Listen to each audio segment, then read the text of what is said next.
Bernie's 2020 campaign has made even more history. So they already broke the first day fundraising record. They've already signed up 1 million volunteers in the first week and beyond now. I'm not even sure what number they're at this point.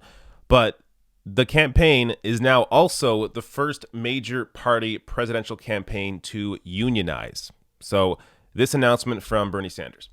I'm proud that our campaign is the first presidential campaign to unionize. We cannot just support unions with words. We must back it up with actions. On this campaign, and when we are in the White House, we are going to make it easier for people to join unions, not harder.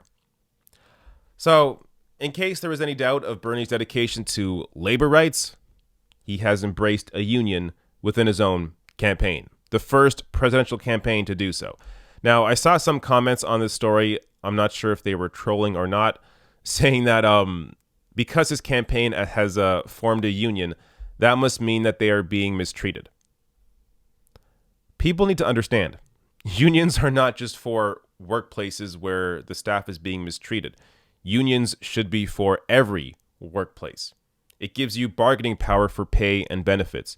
It gives you at least partial democracy in a part of your life that you often don't have any democracy. So this is simply Bernie showcasing that he actually cares about workers. Now, also, this actually has origins in Bernie's 2016 campaign. So even though he's the first presidential candidate to have a union, he isn't the first candidate to have a union. So check this out. Veterans of Sanders' first presidential run in 2016 formed the Campaign Workers Guild in October 2017 with the goal of improving working conditions and forcing progressive candidates to practice the pro-union rhetoric that they preach. The Guild ratified its first contract with then Wisconsin congressional candidate Randy Bryce, who was himself a union iron worker, in February 2018. Other prominent Democrats whose campaign staffs unionized in 2018 include Pramila Jayapal, Deb Haaland, Vermont gubernatorial candidate Christine Hallquist, and New York gubernatorial candidate Cynthia Nixon. So this was already sort of in the culture of campaigning for progressive candidates. So this isn't the first union for a candidate for a major seat, but it shows you the direction that this is all moving towards.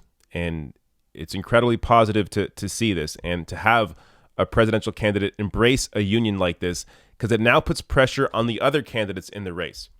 So if these other candidates want to show that they actually support unions and will fight for unions, they have to allow their staff to unionize. So there's going to be a clear division there if many of these candidates don't. And so far, it appears nobody else has.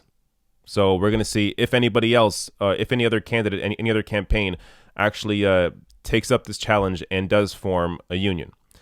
Now, just another example of how Bernie treats workers and has a history of treating his employees. This from Ben Spellberg. Great news. Bernie Sanders is also the only candidate who has long paid congressional interns. He really believes in this stuff. So this again shows you, look, a lot of us have had intern jobs where we were paid nothing or very little.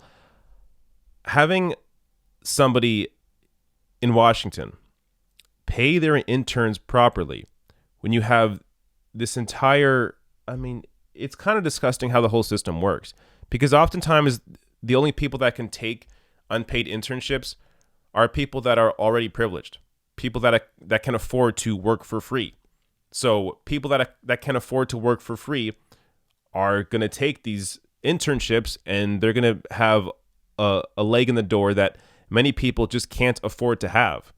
So with Bernie actually paying his interns, again, it sets a standard that very few politicians are able to meet.